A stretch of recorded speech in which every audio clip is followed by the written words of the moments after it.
Welcome to Christianity Original. In this session, we are going to discuss a change of age under the Kingdom series.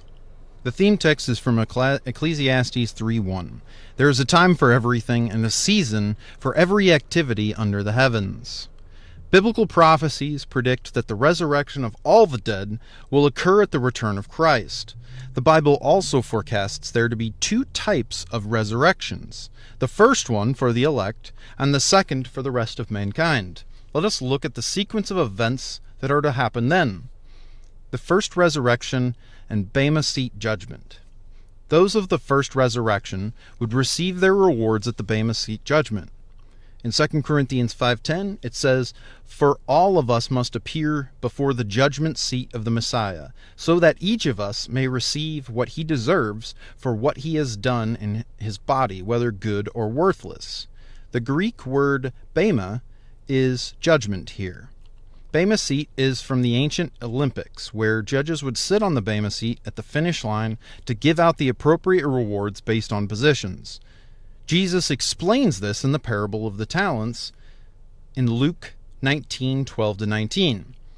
A man of noble birth went to a distant country to have himself appointed king, then to return.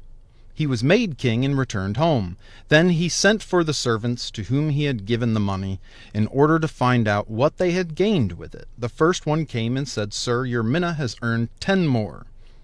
"Well done, my good servant," his master replied. "Because you have been trustworthy in a very small matter, take charge of 10 cities." The second came and said, "Sir, your mina has earned 5 more." His master answered, "You take charge of 5 cities." Yes, Jesus is to distribute to his elect rewards of authority over cities or nations, as he promised. To the one who does my will to the end, in Revelation 2:26 and 27, I, Jesus, will give authority over the nations. That one will rule them with an iron scepter, and will dash them to pieces like pottery, just as I have received authority from my Father. The Bema Seat judgment should not be confused with the Great White Throne judgment, found in Revelation 20:11-15 and Matthew 25:31-46. The Bema Seat judgment is for the elect, whereas the White Throne judgment is for the rest of mankind.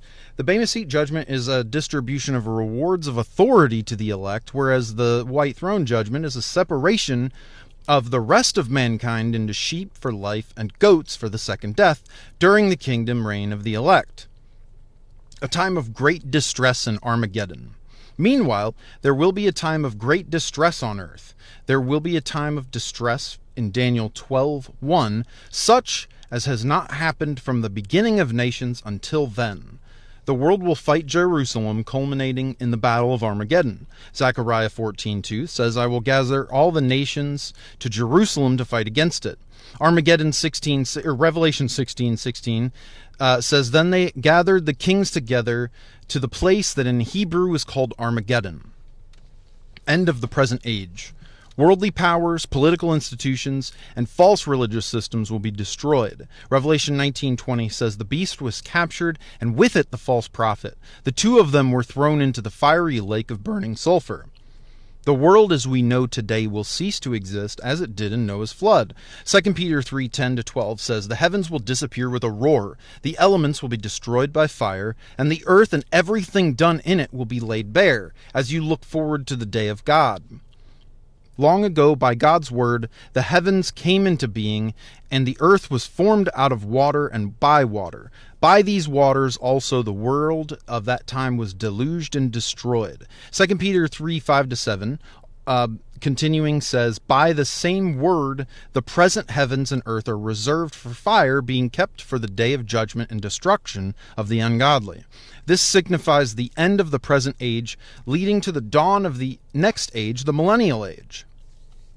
The millennial age and the binding of Satan. Significant events would commence the next age leading up to the second resurrection. The most important thing to happen first in the millennial age is that Satan would be made powerless. Revelation 20:2 says, "He has seized the dragon, that ancient serpent who is the devil or Satan, and bound him for 1,000 years. Restoration of earth to its Edenic state. Revelation 21:1 says, "Then I saw a new heaven and a new earth, for the first heaven and the first earth had passed away. Isaiah 65:17 says, "See, I will create new heavens and a new earth. The former things will not be remembered, nor will they come to mind." And Romans 8:21 and 22 says, "Creation itself will be liberated from its bondage to decay and brought into the freedom and glory of the children of God." The second resurrection and the crisis. The rest of mankind, or the unjust believers, or unbelievers, will resurrect on earth in perfect bodies, no genetic sin, to a crisis. John 5:29 uses this word as judgment. It's a Greek word mistranslated as damnation in King James Version, but it actually means trial or judgment. Also note Revelation 20 verse 5, spurious first part that says, "The rest of the dead did not come to life till the 1,000 years had ended." Is not in the original manuscripts, and so it's shown within parentheses in some Bibles, the example being New International Version. Essentially, someone inserted it during the medieval times. The rest of the dead do come to life when the 1,000 years begin, otherwise Jesus and his elect would be ruling an empty earth. So the rest of mankind rise to a crisis to face a judgment trial.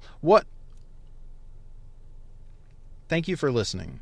If you enjoyed it, please like and subscribe and head over to ChristianityOriginal.com for more content. Link in the description.